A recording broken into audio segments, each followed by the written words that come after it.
నన్ను ఎప్పుడైనా ఎవరైనా ఏం కర్రీ అంటే నేను గోరుచిక్కుడుకాయ కర్రీ వండినప్పుడు గోరుచిక్కుడుకాయ అని చెప్పాననుకోండి, తింటారా ఇంట్లో వాళ్ళు అని అడిగేవాళ్ళు. ఒక ఇద్దరు ముగ్గురు అడిగేవాళ్ళు. ఇంట్లో వాళ్ళు తింటారేంటి, వాళ్ళు తినేలాగా నేనే వండుతాను. గోరుచిక్కుడుకాయ కూర తినేటప్పుడు పీసులు పీసులుగా తగులుతుందని అందరూ ఇష్టపడరు. అందుకని నేనేం చేస్తానంటే ఈ పచ్చి గోరుచిక్కుడుకాయలకి ఈనెలు ఉంటాయి కదా సైడ్లు, అవి తీసేసి వండుతాను. అలా వండితే తినేటప్పుడు పీసులు పీసులుగా తగలకుండా టేస్ట్ బాగుంటది కర్రీ. కాకపోతే టైమే కాస్త ఎక్కువ పడుతుంది. గోరుచిక్కుడుకాయలు కాయలతో పాటుగా ఉడకబెట్టిన తర్వాత అయినా సరే ఈనెలు తీయొచ్చు అని చెప్పింది మా సిస్టరు.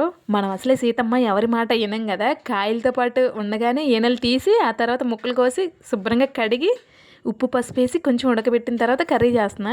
కర్రీ ప్రాసెస్ మీకు కూడా చెప్పేస్తాను. ఉడికిన గోరుచిక్కుడుకాయ ముక్కలు పక్కన పెట్టుకుని చిన్న సైజు ఆనియన్ ఒకటి తీసుకొని అందులోనే తాలింపు గింజలు కరివేపాకు వేసి అవి కాస్త గోల్డెన్ కలర్ వచ్చాక ఈ గోరుచిక్కుడుకాయ ముక్కలు కూడా వేసుకోవాలి. ముక్కలు వేసిన వెంటనే ఉప్పు పసుపు వేసి కొంతసేపు ఆగనివ్వాలి. ఆల్రెడీ ఇందాక కొంచెం ఉప్పు వేసుకున్నాం కాబట్టి ఇప్పుడు కొంచెం వేసుకుంటే సరిపోతుంది. ఉప్పు పసుపు వేసిన తర్వాత కొంతసేపు వేగిన తర్వాత కాస్త కారం వేసి మళ్ళీ కొంతసేపు ఆగనిస్తే గోరుచిక్కుడుకాయ కర్రీ రెడీ. నచ్చితే కాస్త సబ్స్క్రైబ్ చేసుకోండి.